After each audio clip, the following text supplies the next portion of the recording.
sem dignidade humana nas fronteiras. Item 37. Tanto na propaganda de alguns regimes políticos populistas, como na leitura de abordagens econômico-liberais, defende-se que é preciso evitar a todo custo a chegada de pessoas migrantes. Simultaneamente, argumenta-se que convém limitar a ajuda aos países pobres, para que toquem o fundo e decidam adotar medidas de austeridade. Não se dão conta que atrás dessas afirmações abstratas, difíceis de sustentar, há muitas vidas dilaceradas. Muitos fogem da guerra, de perseguições, de catástrofes naturais. Outros, com pleno direito, andam à procura de oportunidades para si e sua família. Sonham com um futuro melhor, desejam criar condições para que se realize.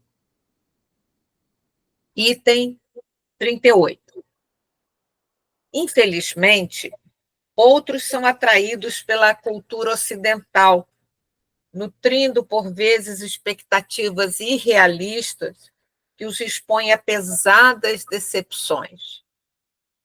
Traficantes sem escrúpulos, frequentemente ligados a cartéis de drogas e de armas, exploram a fragilidade dos migrantes, dos imigrantes, que ao longo de seu percurso muitas vezes encontram a violência, o tráfico de seres humanos, o abuso psicológico e mesmo físico, tribulações indescritíveis.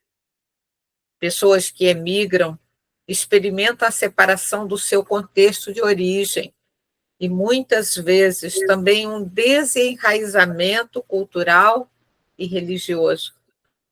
A fratura tem a ver também com as comunidades de origem, que perdem os elementos mais vigorosos e empreendedores, e as famílias, particularmente quando emigram um ou ambos os progenitores, deixando os filhos no país de origem.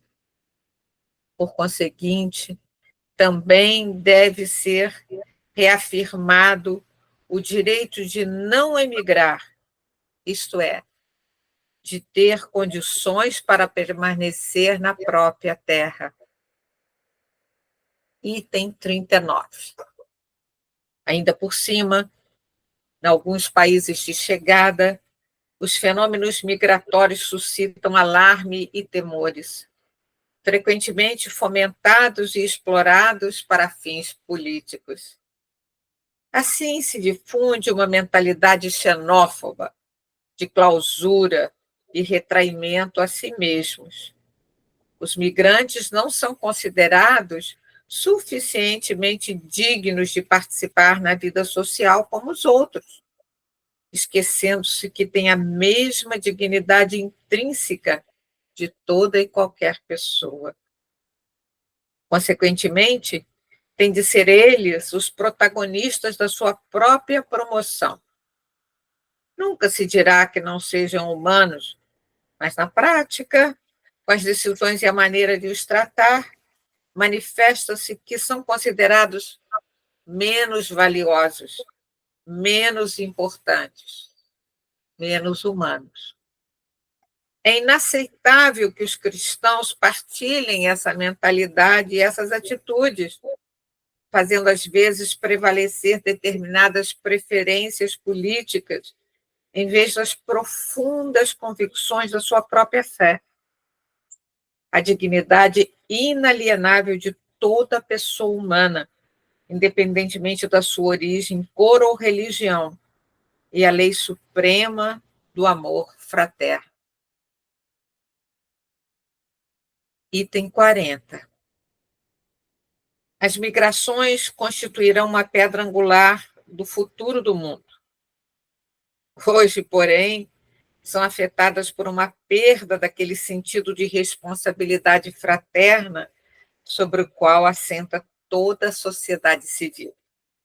A Europa, por exemplo, corre riscos de ir por esse caminho, Entretanto, ajudada pelo seu grande patrimônio cultural e religioso, possui os instrumentos para defender a centralidade da pessoa humana e encontrar o justo equilíbrio entre esses dois deveres: o dever moral de tutelar os direitos dos seus cidadãos e o dever de garantir a assistência e o acolhimento dos imigrantes. Item 41. Compreendo que alguns tenham dúvida e sintam medo à vista das pessoas migrantes, compreendendo-o como um aspecto do instinto natural de autodefesa. Mas também é verdade que uma pessoa e um povo só são fecundos se souberem criativamente integrar no seu seio a abertura aos outros. Convido a ultrapassar essas reações primárias, porque o problema surge quando estas dúvidas e este medo condicionam de tal forma nosso modo de pensar e agir que nos tornam intolerantes, fechados, talvez até, sem disso nos apercebermos, racistas. E assim, o medo priva-nos do desejo e da capacidade de encontrar o outro. A ilusão da comunicação. Item 42. Paradoxalmente, se por um lado crescem as atitudes fechadas e intolerantes, que à vista dos outros nos fecham em nós próprios, por outro, reduzem-se ou desaparecem as distâncias, a ponto de deixar de existir o direito à intimidade. Tudo se torna uma espécie de espetáculo que pode ser espiado, observado, e a vida acaba exposta a um controle constante. Na comunicação digital, quer-se mostrar tudo. Cada indivíduo torna-se objeto de olhares que os esquadriam, desnudam e divulgam, muitas vezes anonimamente. Dilui-se o respeito pelo outro, e assim, ao mesmo tempo que o apago, ignoro e mantenho afastado, posso despudoradamente invadir até o mais recôndito de sua vida. Item 43. Entretanto, os movimentos digitais de ódios e destruição não constituem, como alguns pretendem fazer crer, uma ótima forma de mútua ajuda, mas meras associações contra um inimigo.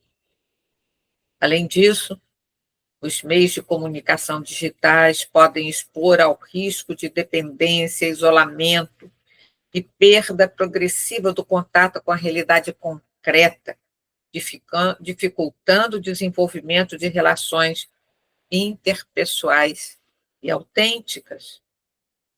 Fazem falta gestos físicos, expressões no rosto, silêncios, linguagem corpórea e até o perfume, o tremor das mãos, o rubor, a transpiração, porque tudo isso fala e faz parte da comunicação humana.